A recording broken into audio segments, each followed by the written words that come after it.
l'espace, ici Boom Geek. On se retrouve aujourd'hui pour une critique geek consacrée au manga Levius.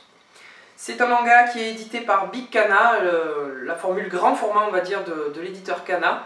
Je vous parlerai un peu plus tard de ce format. Ça a été créé par Haruhisa Nakata, donc c'est la première œuvre de ce mangaka. C'est un seinen, donc un manga plutôt sérieux, avec pour univers le mecha et le style combat. Le manga se déroule au 19e siècle dans une ambiance post-industrielle très mécanique, avec beaucoup de vapeur, etc., dans un style steampunk. La guerre a fait de nombreux ravages dans ce pays, et la plupart des habitants se sont retrouvés avec des membres en moins ou ont de très graves séquelles physiques.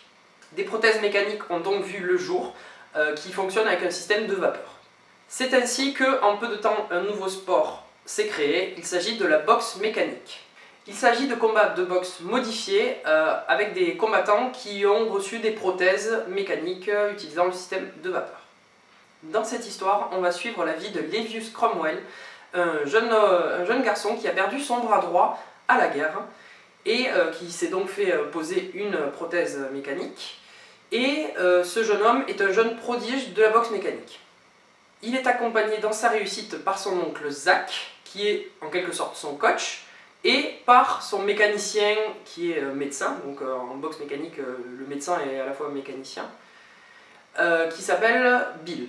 Dans la boxe mécanique, il y a différents niveaux de combattants. Levius est actuellement au niveau 2 et il souhaiterait atteindre le niveau 1, qui est constitué des 13 meilleurs combattants de boxe mécanique. Un des 13 combattants du niveau 1 va décéder et donc une place est vacante et Levius va se voir proposer un match pour rentrer dans ce fameux classement et atteindre le niveau 1. Il va alors rencontrer un combattant qui appartient à l'ordre Améthyste, qui est une compagnie à l'origine des armes qui ont provoqué la Grande Guerre.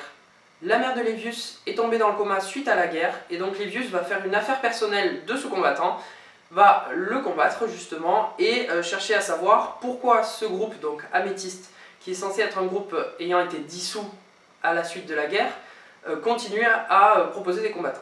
Le manga propose une histoire très riche qui combine facilement les scènes de combat très épiques qui sont assez longues mais vraiment passionnantes parce qu'il y a beaucoup de détails avec des scènes beaucoup plus psychologiques et qui montrent un peu les ravages de l'industrialisation du monde. Il y a beaucoup d'informations techniques sur l'univers vraiment autour duquel se fonde ce manga, ce qui fait qu'on arrive facilement à pénétrer, à s'imprégner on va dire de l'univers et de l'histoire. Parlons maintenant un petit peu des dessins. C'est un style qui est assez peu représenté, c'est un style plutôt occidental qu'oriental, donc les personnages font assez réalistes. Voici les couvertures, donc le tome 1, tome 2 et tome 3. Comme vous pouvez le constater, elles sont assez magnifiques, le détail des traits est vraiment marqué. Dans le manga, ce qui surprend, c'est vraiment la représentation des cheveux qui est très détaillée et encore plus celle des yeux.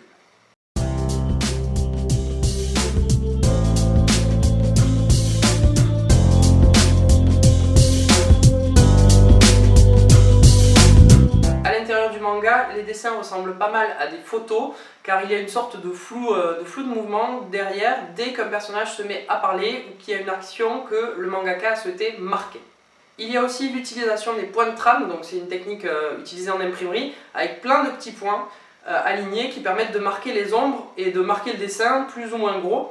Donc c'est une technique qui est utilisée normalement en imprimerie et qui permet vraiment de donner un univers assez unique à cette œuvre-là.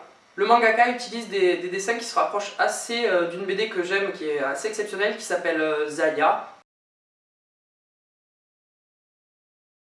Celle-là. Et voilà, en fait, c'est un trait que j'adore particulièrement. C'est chez Zaya, c'est Wang Jia-wei qui le fait. Je vous mettrai le lien dans la description qui correspond à l'artiste. Et c'est vraiment très très beau. J'ai dit que j'allais vous parler du format de chez Big Kana.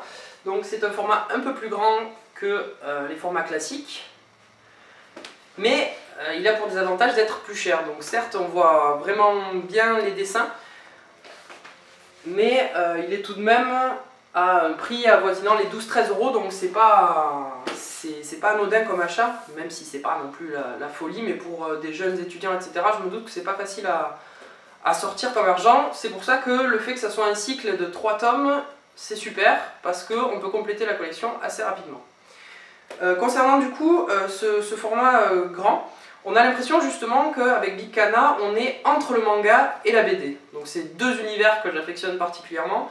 Et c'est assez intéressant de trouver ce genre de format parce qu'on peut vraiment apprécier la qualité des détails et le mangaka peut se faire plus plaisir. Pour toutes les qualités que je viens d'énumérer, je donne au manga Levius la note de 8 sur 10. Pourquoi pas 10 sur 10? Simplement parce que le premier tome m'a moins convaincu que les tomes suivants. Il m'a moins accroché.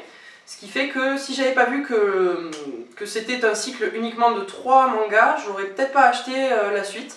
Mais vraiment, à partir du tome 2, on rentre dans l'histoire profondément, ça commence à être plus intéressant, l'aspect psychologique est plus mis en avant, et c'est un vrai délice. Et il n'empêche que voilà, les dessins restent magnifiques du tome 1 au dernier tome. Il y a un travail formidable sur l'histoire, sur le fond, les personnages sont travaillés, ils sont charismatiques. Et voilà, les mangas comme ça manquent aussi pas mal, ça fait du bien, et l'utilisation du style occidental est aussi intéressant pour le style manga. C'est désormais la fin de cette critique geek, je vous invite à vous abonner à la chaîne Boom Geek pour suivre les prochaines vidéos, à liker la page Facebook, je mets le lien dans la description, et à laisser un pouce bleu, ça fait toujours super plaisir. Je vous dis à très bientôt, prenez soin de vous, mission accomplie.